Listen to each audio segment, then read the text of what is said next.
All eyes turned to the small girl standing in the middle of the mat. Sweat shimmered on her brow, but her gaze was calm, focused. Across from her stood two boys twice her size, grinning, mocking, underestimating. They were about to learn a lesson they'd never forget. Her name was Zariah James, and her story started long before that day.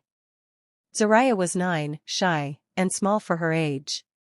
But beneath her quiet exterior was a storm of emotions she kept bottled deep inside, feelings from years of being overlooked, dismissed, and laughed at for reasons she never understood.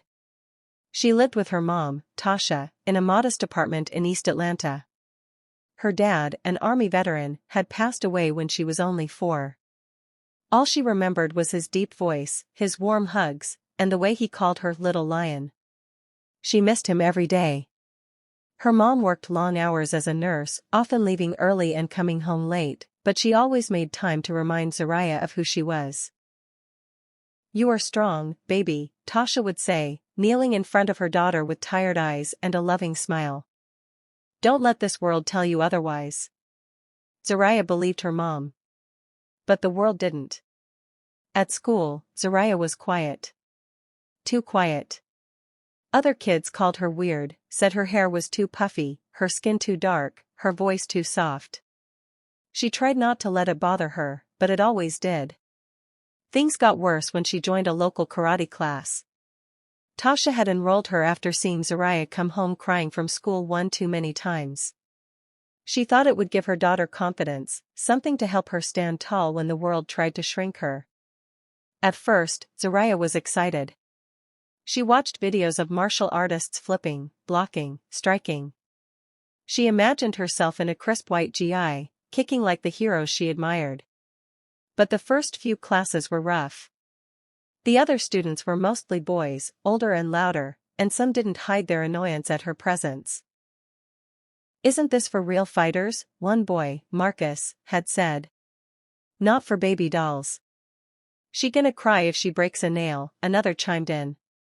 Their laughter stung more than she let on. But she kept showing up. She tied her belt every day, bowed when she entered, and listened harder than anyone else. She watched her instructor closely, Sensei Takeda, a stern but fair man who noticed her quiet dedication. While the boys joked and slacked off, Zariah drilled every move again and again. At home, she practiced on her own using YouTube videos and a stack of pillows tied together for a dummy. Still, the teasing continued. Marcus and his friend Tyler were the worst. They mocked her every stumble, rolled their eyes when she asked questions, and told her to go back to playing with dolls. Zariah never responded. She just kept training. Weeks turned into months, and slowly, her body began to remember what her mind already knew: she was strong. Then came the day of the sparring tournament. It was an in-class event, meant to test Eve. Zariah's name was called. She stepped forward, heart pounding in her chest. Then Sensei called her opponents, Marcus and Tyler. The crowd murmured. 2 against 1. It wasn't normal, but Sensei explained that since the class was uneven, there would be a few 2-on-1 matches, just for endurance training. Everyone chuckled when they saw the matchup, everyone except Tasha, who gripped the edge of her seat and whispered, "Come on, baby."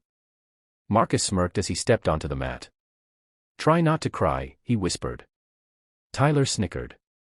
Sensei raised his hand. "Hajime." It began.